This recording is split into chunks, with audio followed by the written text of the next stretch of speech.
नमस्कार. सर्व शेतकरी बंधूंचे जमीन वाचवा कार्यक्रमात स्वागत आहे. आपल्या गावात जी पण जमीन आहे त्या सर्व जमिनीमध्ये जर आपण एकाच प्रकारचे बीज, खते, एकाच ठिकाणचे पाणी दिले आणि एकसारखी मेहनत केल्यानंतर सुद्धा एकसारखे पीक येईल का? नाही. का? कारण प्रत्येक ठिकाणची जमीन वेगळी आहे. म्हणजेच सर्व गोष्टी जसे बीज, खते, पाणी आणि मेहनत एकसारख्या असून सुद्धा जर जमीन वेगळी असेल तर पीक वेगळे येते. या ठिकाणी एक गोष्ट तर पक्की आहे की पीक येण्यामागे जमिनीचे योगदान सगळ्यात जास्त महत्त्वपूर्ण आहे. जमीन हलकी तर पीक हलकं, जमीन चांगली तर पीक चांगलं. जर जमिनीला आपण ताकदवार बनवली तर चांगलं पीक घेण्यापासून आपल्याला कोणी थांबवू शकतं का? नाही. मग जर जमिनीला ताकदवार बनवायचं असेल तर तिला समजून घेणं गरजेचं आहे. जमिनीला बारकाईनं समजून घेण्यासाठी आमच्या तज्ज्ञांनी तिचं 3 भागात विभाजन केलं आहे. पहिला भाग भौतिक गुण. जमीन दिसायला कशी आहे? लाल आहे, काळी आहे की सफेद आहे? जमिनीची पाणी धरून ठेवण्याची तसंच सोडण्याची क्षमता किती आहे? हे जमिनीचे भौतिक गुण आहेत. यांना आपण बदलू शकतो का? नाही. पण याच भौतिक गुणांच्या आधारे आपण कोणतं पीक लावायचं ते ठरवतो. आता दुसरा भाग रासायनिक गुण. भौतिक गुणांच्या आधारे आपण ठरवलं की आपल्याला गहू लावायचे आहेत. आता समजा गव्हाच्या पिकाला 50 किलो नायट्रोजनची गरज आहे आणि जमिनीत 25 किलो नायट्रोजन उपलब्ध आहे. तर शेतकरी काय करेल? 25 किलो नायट्रोजन विकत आणून जमिनीत टाकेल. याचा अर्थ असा की ही जी काही तत्व आहेत जसं nitrogen, potassium, phosphorus, copper, zinc, boron, calcium इत्यादी, ही सर्व तत्व जमिनीच्या रासायनिक भागामध्ये येतात. त्यावरच आजपर्यंत शेतकरी काम करत आला आहे. या तत्वांवर काम करण्यासाठी शेतकऱ्याकडे 2 मार्ग आहेत. एकतर शेतकरी रासायनिक खते किंवा बाजारात उपलब्ध असलेल्या उत्पादनांच्या माध्यमातून ही कमतरता भरून काढतो, नाहीतर शेणखत किंवा कंपोस्ट खत या माध्यमातून भरून काढतो. आता शेणखत किंवा कंपोस्ट मध्ये काय आहे? तर यामध्ये सर्व तत्वांचे भांडार आहे जे या खताच्या माध्यमातून पिकाला मिळते. याचा अर्थ हा की आतापर्यंत शेतकरी किंवा जेवढ्या पण कंपन्या आहेत त्या याच भागावर काम करत आल्या आहेत. तो म्हणजे दुसरा भाग जमिनीचे रासायनिक गुण. म्हणजेच किती तत्व उपलब्ध आहेत आणि पिकाची गरज किती आहे त्यानुसार तत्व कमी जास्त करणे. आता आपण बघूया की भौतिक गुण आणि रासायनिक गुण यांच्या व्यतिरिक्त तिसरा भाग काय आहे आणि आपल्याला तो जरुरी आहे का? आणि हो, त्यानंतरच आपण त्यावर काम करायचं की नाही ते ठरवूया. तिसरा भाग ज्याला आपण म्हणूया जैविक गुण. जेवढे पण जीवाणू आहेत ते जमिनीच्या जैविक भागामध्ये येतात. आता हे जीवाणू आपल्यासाठी गरजेचे आहेत का? हे माहिती करून घेण्यासाठी आपण काय करू शकतो? आपण आपल्याच शेतातील माती घेऊ आणि तिचे 2 भाग करून लोहाराच्या भट्टीमध्ये त्यातील एक भाग 160 डिग्री सेल्सिअस ते 500 डिग्री सेल्सिअस तापमानात गरम करू आणि ती थंड झाल्यानंतर दोन्ही भागात बीज जर टाकले तर गरम केलेल्या भागात ते बीज कधीच नाही उगवणार. असं का? कारण 160 डिग्री सेंटीग्रेड पेक्षा जास्त तापमानात जे पण जीवाणू होते ते सर्व संपून गेले, म्हणून ते नाही उगवले. म्हणजेच बीज उगवण्याची प्रक्रिया ही जीवाणूंच्याच माध्यमातून होत होती. हे एक काम झालं. आता दुसरं काम बघा. आपण शेतकरी जेव्हा जमिनीत खत टाकतो त्यावेळी असं करतो का की पिकाच्या आजूबाजूची माती कोरून त्याच्या मुळ्या बघून खत टाकतो? नाही. आपण काय करतो? कसं पण खत फेकून येतो. आता खत तर मुळांच्या जवळ नाही पडत, ते कुठेही पडलेलं असतं. तरी पण जर 2 दिवसानंतर आपण पाहिलं तर पिकामध्ये बदल झालेला दिसून येतो. याचा अर्थ ते टाकलेलं खत पिकाला लागू पडलं, म्हणजेच खत आणि पीक यामध्ये काहीतरी हालचाल झालीये. मग काय झालं? खत चालून पिकाकडे गेलं की मुळ्या बाहेर येऊन खत खाऊन परत आत गेल्या? नाही, असं काही नाही झालं. या कामामध्ये सर्वात महत्वाचं काम जीवाणूंचं असतं. मला सांगा, जे खत आपण टाकतो ते खत पीक एकाच वेळेला घेतात का? नाही. मग जे खत आपण टाकतो ते स्वतःला जमिनीत साठवून ठेवू शकतं का? नाही. तर जीवाणू काय करतात?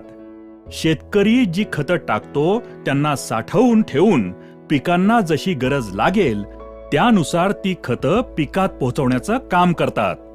हे महत्वाचं काम पण जीवाणूंच्याच माध्यमातून होतं. आता तिसरं काम. बरीच अशी तत्व आहेत जी पिकं असतात त्या स्वरूपात कधीच घेत नाहीत. तुमच्या भाषेत सांगायचं तर समजा गहू घेतले. गहू आपल्या खाण्यासाठी असतात. जर मी तुम्हाला 1 प्लेटभर गहू खायला दिले तर तुम्ही खाणार का? नाही. तर काय करणार? त्याचं पीठ कराल, त्याची चपाती बनवाल आणि मग खाल. याचा अर्थ असा की ज्या स्वरूपात आहे त्यातून दुसऱ्या स्वरूपात बदललं तरच खाऊ शकणार. त्याचप्रमाणे फॉस्फरस, सिलिकॉन यासारखी जी तत्व आहेत ती आहे त्या स्वरूपात पिकं कधीच घेत नाहीत. त्यांना दुसऱ्या स्वरूपात बदलण्याची गरज असते. त्यांना घुलनशील बनवावं लागतं. हे काम जीवाणूंच्याच माध्यमातून होतं. जर आपण फॉस्फरस जमिनीत टाकला आणि त्या ठिकाणी जीवाणूच नसतील तर तो फॉस्फरस जमिनीत तसाच पडून राहील. तो पिकासाठी वापरलाच जाणार नाही.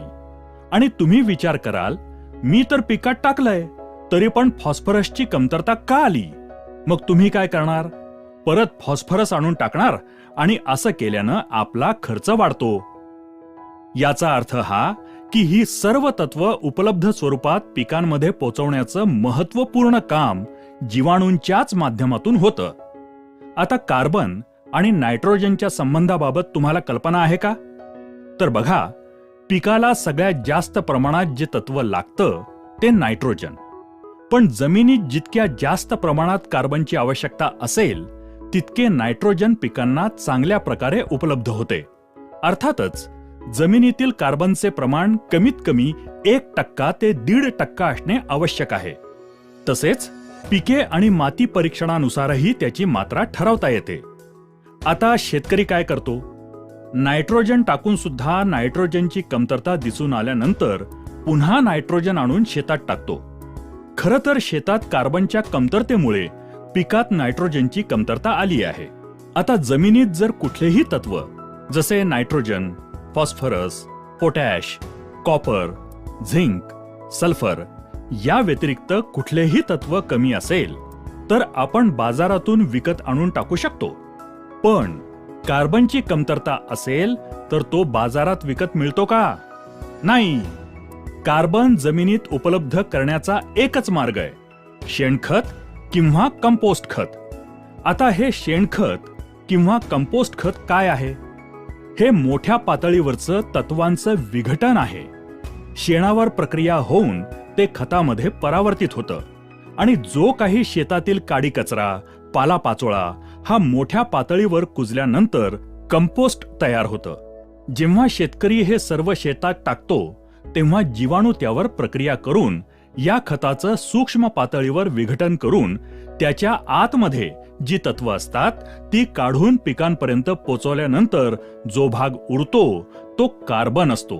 याचा अर्थ हा की जमिनीमध्ये कार्बन उपलब्ध करण्याचे सर्वात महत्वाचे काम पण जीवाणूंच्याच माध्यमातून होते.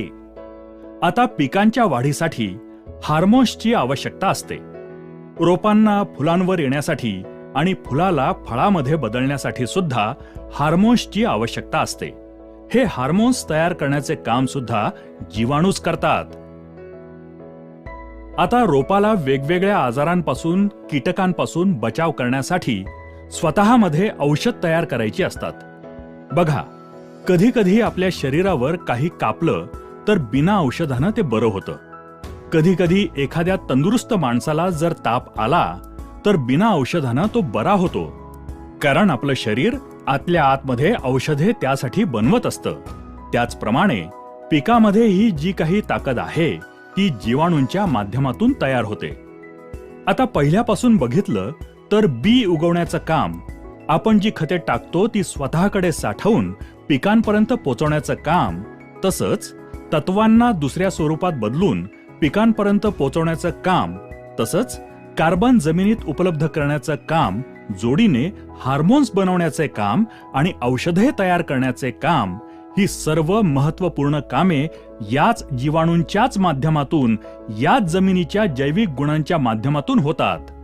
तर आता मला सांगा, आजपर्यंत शेतकऱ्यानं या जैविक भागावर किती काम केलंय? मी शेतकऱ्याला एक प्रश्न विचारतो की शेतीचा मजूर कोण आहे? तर शेतकरी म्हणतो, मीच शेतीचा मजूर आहे. मीच दिवस रात्र शेतामध्ये राबत असतो. जर शेतकरी मजूर आहे तर मी शेतकऱ्याला हातात एक बी देतो. शेतकरी स्वतः त्याला अंकुरित करू शकतो का? नाही. शेतकऱ्याच्या खिशात 100 गोणी खत आणून शेतात टाकण्याची क्षमता असेल, पण तो एकतरी खताचा दाणा उचलून पिकामध्ये घुसवू शकतो का? नाही. तर मग शेतकरी शेतीचा मजूर आहे का? नाही. शेतकरी फक्त सप्लायर आहे.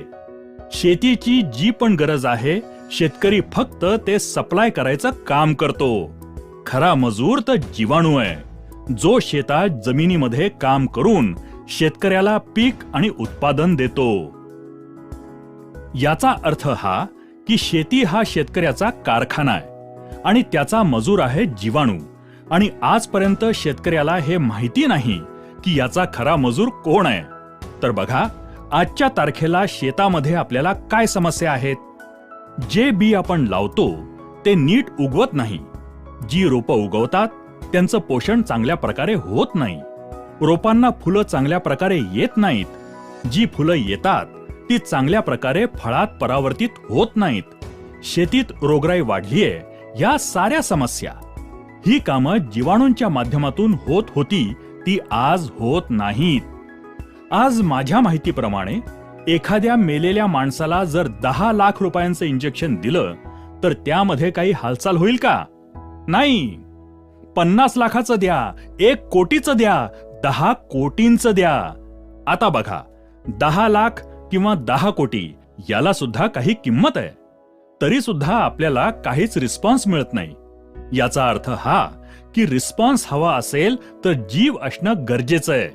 जेवढा जीव असेल तेवढा रिस्पॉन्स वाढेल. तर आज आपण शेतामध्ये फक्त इंजेक्शनवर काम करतोय, रासायनिक भागावर काम करतोय. जमिनीचा जिवंतपणा जागृत ठेवण्यासाठी काहीच काम केलं नाही.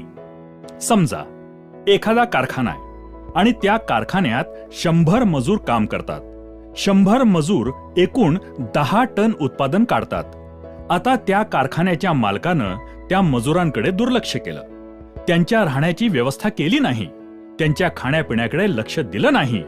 त्यांच्या आरोग्याकडे लक्ष दिलं नाही आणि फक्त प्रोडक्शनवर लक्ष ठेवलं तर ते मजूर तिथे टिकतील का? नाही. त्यांची संख्या दिवसेंदिवस कमी होत जाईल. 100 वरून त्यांची संख्या 30 वर आली आणि मालकाला 10 टन उत्पादन हवे असेल तर मालक काय करतो? कच्चा माल आणून कारखान्यात टाकतो. आता मला सांगा, 100 मजुरांकडून होणारे 10 टन उत्पादन 30 मजुरांकडून होईल का? नाही. मालकाने कच्चा माल वाढवलाय. खरं तर मजुरांची संख्या वाढवायला हवी. त्यांची काळजी घेतली तर 10 टन काय, त्यापेक्षा जास्त उत्पादन काढता येईल. आज शेतात सुद्धा हीच परिस्थिती आहे. शेतीचा खरा मजूर आहे जीवाणू आणि आपण जीवाणूंची संख्या वाढवण्याऐवजी, त्यांची ताकद वाढवण्याऐवजी कच्चा माल म्हणजेच रासायनिक खते वाढवतोय. यानं आपल्या शेताचं उत्पादन वाढेल का? नाही. तर आमच्या केरन कंपनीनं काय केलंय? तर त्यांनी, आता ही गोष्ट तर पक्की आहे की एकच जीवाणू सगळी कामं तर करत नाही. वेगवेगळ्या कामासाठी वेगवेगळा जीवाणू आहे. तर कंपनीनं काय केलं? जमिनीत फायदा करणारे जेवढे पण जीवाणू असतात ते सर्व जीवाणू शोधून काढले आणि त्या सर्व जीवाणूंची संख्या जमिनीत कशी वाढवता येईल, तसंच त्यांना काम करण्यासाठीचे वातावरण कसे तयार करता येईल यावर प्रयोगशाळेत संशोधन करून बायो ऑर्गॅनिक सॉइल सोल्युशन, बॉस, ओरिकेन, ओनिटॉन आणि कॅमिटॉन हे तंत्रज्ञान विकसित केले. हे तंत्रज्ञान जसे आपण जमिनीत सोडले तसे त्या जमिनीतील जीवाणूंची संख्या करोडोंच्या पटीनं वाढत जाते. तसंच त्यांना काम करण्यासाठीचे पूरक वातावरण तयार होते. त्यामुळे तुमच्या त्या जमिनीची ताकद वाढते आणि जमिनीमध्ये जीवाणूंच्या माध्यमातून होणारी सर्व कामे वेगानं सुरू होतात. शेतकरी जेवढा कच्चा माल किंवा रासायने शेतात टाकतो आणि मेहनत करतो, त्याचे भरपूर रिटर्न्स शेतकऱ्याला त्याच्या शेतातून द्यायला सुरू करतात. बॉस, ओरिकेन, ओनिटॉन, कॅमिटॉन या तंत्रज्ञानाचा वापर शेतकरी त्याच्या जमिनीमध्ये वेगवेगळ्या प्रकारच्या स्लरीच्या माध्यमातूनही करू शकतो. जर शेतकऱ्यानं असं केलं तर त्याची जमीन खूप वेगानं रिस्पॉन्स देऊ लागते आणि माझ्या अनुभवानुसार ते पीक तुमच्या संपूर्ण भागात नंबर 1चे पीक असेल. तसेच तुमच्या जमिनीची उत्पादन क्षमता सुद्धा वाढेल. मी शेतकऱ्याला एक गोष्ट नेहमीच सांगतो की पहा, तुमचं अर्ध आयुष्य गेलं कोणतं खत चांगलं आहे, कोणतं बी चांगलं आहे हे शोधण्यात, आणि आज पण तुम्ही शोधतच आहात. 3 महिने जर तुम्ही आम्ही सांगतो तसं केलंत तर माझा दावा आहे की त्यानंतर तुमचा शोध संपेल. आम्ही तुम्हाला पूर्ण शेतात नाही टाकायला सांगत. तुम्हाला जेवढं टाकावंसं वाटेल तेवढ्याच एरियात टाका आणि बघा, जर तुमच्या जमिनीत बदल झाला तर तुम्हाला दुसऱ्याच्या विश्वासाची गरजच नाही. हे घेऊन तुमचं संपूर्ण शेत, संपूर्ण जीवन कसं चांगल्या प्रकारे समृद्ध करता येईल ते तुम्ही ठरवू शकता. कारण जगात काय होतंय यापेक्षा आपल्या शेतात काय होतंय ते जास्त महत्वाचं आणि गरजेचं आहे. आमचे जे कोणी सहकारी तुमच्याकडे येतात त्यांच्याकडून पिकानुसार त्यामध्ये आमची ही केरन टेक्नॉलॉजी कोणत्या प्रकारे वापरायची आहे याची पूर्ण माहिती तुम्ही घेऊ शकता. आमच्या या कार्यक्रमाला आपण लक्षपूर्वक उपस्थित राहिल्याबद्दल, आपला मूल्यवान वेळ दिल्याबद्दल सर्व शेतकरी बंधूंना केरनकडून खूप खूप धन्यवाद.